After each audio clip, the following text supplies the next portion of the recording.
আলহামদুলিল্লাহ, আল্লাহ পাকের অশেষ মেহেরবান যে আমাদের এই জঙ্গলে যে গাছ, ড্রাগন গাছ, এই ড্রাগন গাছে মহান আল্লাহ পাক যে এত সুন্দর ড্রাগন ফল দিয়েছে, এটা মহান আল্লাহ পাকের অশেষ রহমত।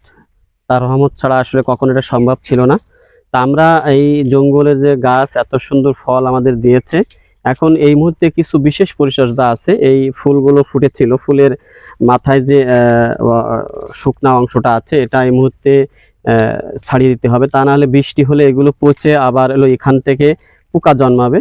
যার কারণে এই মুহূর্তে আমাদের বিশেষ পরিচর্যা হলো যে এই ফলের যে শুকনা অংশ আছে আগার দিকে, এটা আমাদের এখন ভেঙে দিতে হবে।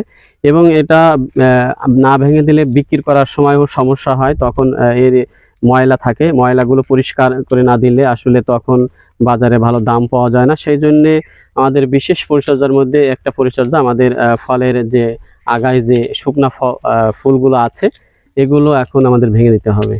তো যাই হোক, আমাদের এই মুহূর্তে বিশেষ পরিচর্যা নিয়ে একটা আসলে আপডেট ভিডিও করলাম। দর্শক, ভালো লাগলো অবশ্যই আপনারা লাইক, শেয়ার, কমেন্ট করবেন এবং পরবর্তীতে আমাদের সাথে থাকবেন, যাতে করে আমরা আমাদের এই যে বাগানটা রয়েছে, ড্রাগন বাগান, এই বাগানের আমরা কিছু সুন্দর চিত্র আপনাদেরকে আমরা দেখাতে পারি। যাই হোক, ধন্যবাদ সবাইকে। আল্লাহ হাফেজ। পরবর্তীতে আপনাদের সাথে আবার নতুন একটা টিপস নিয়ে হাজির হব।